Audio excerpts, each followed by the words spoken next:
Have you ever wanted more pleasure in your life? Oh, you're in the right space. My name is Rachel. I've been an intimacy coach for 10 years, which has inspired me to do this continued series all year long where we're talking about ways to incorporate pleasure into your everyday life for you, but also in a partnered relationship if you're interested in that. And this month is an extra special series for me because this content is going to be all about stuff your woman wants me to tell you, okay? We are listening to this series with open hearts and open minds as somebody who believes they are a woman whisperer. I just spoke to countless women, and these are the things that I've heard consistently year after year after year. So when we talk about these things, remembering that usually there's two camps of women when it comes to having their needs met. There's one side of the fence of women who say, I've been telling my partner forever what I want and they're not meeting my needs. There's the other side of the fence of women who say, I don't even know what I want, but society has told me that man versus woman, he's going to understand what I need. He's just going to take care of me innately. Not going to work that way. All right. So what I want to tell you today is this is a conversation that women haven't specifically said, tell my partner this, but I think it's going to be a little blueprint handbook of how to successfully maneuver each week of the month. So we're going to break this video up into 4 because we're talking about the menstrual cycle.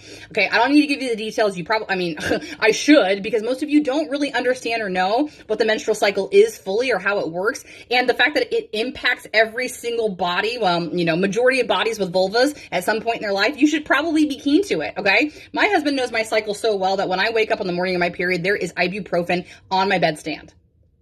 Get with it, okay? So we're going to start by just breaking, and the reason why I want to break this down is because, again, if you understand each week, you will be able to understand how to support your partner, but also to then drive out the benefits of each week. Here's what I mean. In the first week of the cycle, we call this the actual menstrual cycle. This would be the first day that your partner is actually bleeding. This typically, as most people know, is going to last 3 to 7 days, just depending on their cycle. But the more woo-woo side of it is you want to consider the actual menstrual week like winter. It's like winter season, okay? Winter season is what? It's cold, we move slower, blah, blah, blah, blah.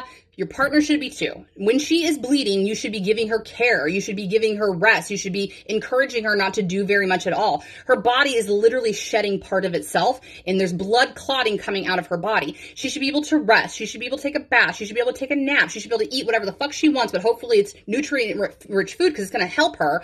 But she should be withdrawn. She should be resting, and she should be supported in that rest. Women are so conditioned to just overpower and keep on going. What society doesn't teach us these things about our body. So I'm telling you right here, right now, find out your motherfucking bitch's cycle and then support her through it. So that first 3 to 7 days, give her rest. Let her recoup. Let her re-energize herself. I'm telling you, if you do, it might feel, oh my God, I got to do more things around the house for 3 to 7 days. Yeah. Because when she comes out of this, you better watch out. She's got another week where she's going to supersede the amount of action that you could do. And we're going to talk about it. So thanks so much for listening. I appreciate you being here and having open hearts and open minds as I asked. And I'll see you later. But you know me. I love you. I respect you. And I'm so grateful you're here. I'll see you tomorrow.